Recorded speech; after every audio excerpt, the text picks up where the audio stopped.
ये था वक्त का आखिरी कोना, द एंड ऑफ टाइम।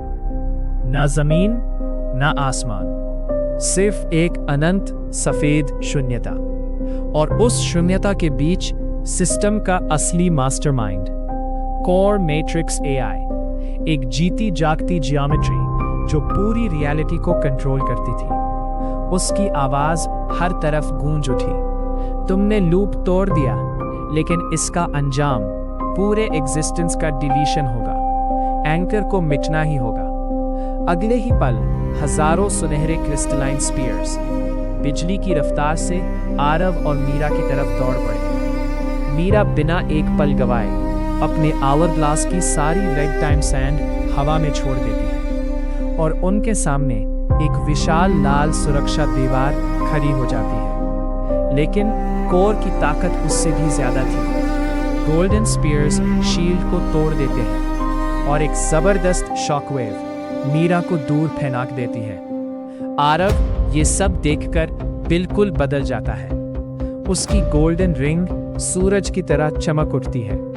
पूरा सफेद शून्यता सुनहरी रोशनी में बदलने लगता है। आरव हवा में उछलता है और उसके चारों तरफ एक विशाल गोल्डन एनर्जी टाइटन जन्म लेता है। सिस्टम भी जवाब देता है, अपने आप को एक काले आर्मर्ड शेल में बंद कर लेता है। लेकिन अब बहुत देर हो चुकी थी। आरव का एनर्जी टाइटन अपना सबसे बड़ा मुक्का सीधा कोर के दिल पर मारता है। एक ही बार और काला शेल कांच की तरह टूट जाता है। अंदर एक चमकता हुआ नीला क्वांटम स्पार्क नजर आता है। आरव आगे बढ़ता है, अपनी गोल्डन रिंग सीधा उस स्पार्क के अंदर रख देता है और कहता है, अब ये खेल हमेशा के लिए खत्म हुआ। अगले ही पल एक ऐसा धमाका होता है जिससे पूरी रियलिटी रोशनी में समा जाती है। सब कुछ बदल चुका था। दुनिया फिर से शुरू हो चुकी थी। ना कोई टाइम लूप, ना कोई सिस्टम, सिर्फ एक नई सुबह। सूरज की पहली किरण के साथ शहर फिर से जिंदा हो चुका था। आरव एक पार्क की बेंच पर आंखें खोलता है, जैसे किसी लंबे सपने से जागा हो।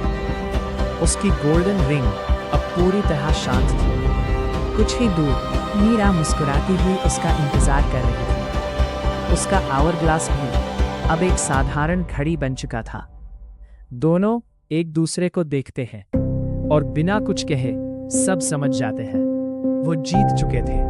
अब वक्त सच में आजाद था। शहर फिर अपनी रफ्तार में लौट चुका था। मीरा मुस्कुराकर बोली, हमने कर दिखाया आरव, वक्त अब आजाद है।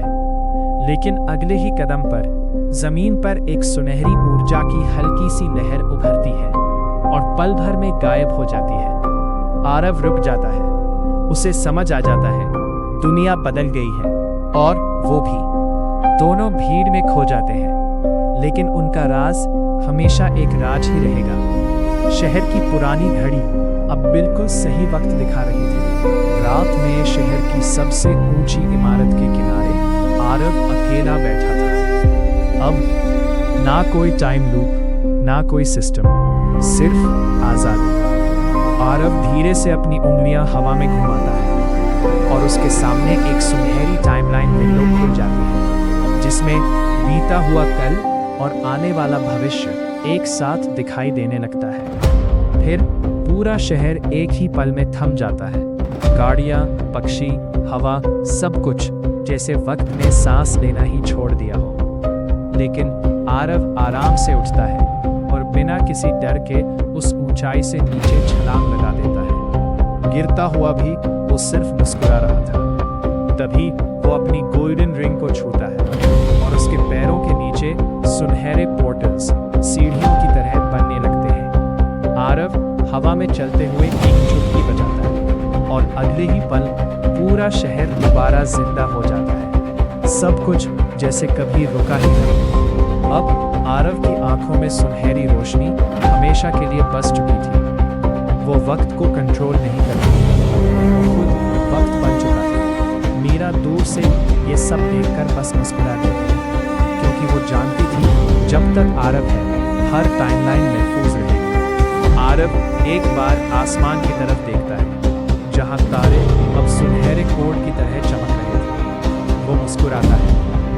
जैकेट का कॉलर ऊपर करता है और एक नया गोल्डन पोर्टल उसके सामने खुल जाता है।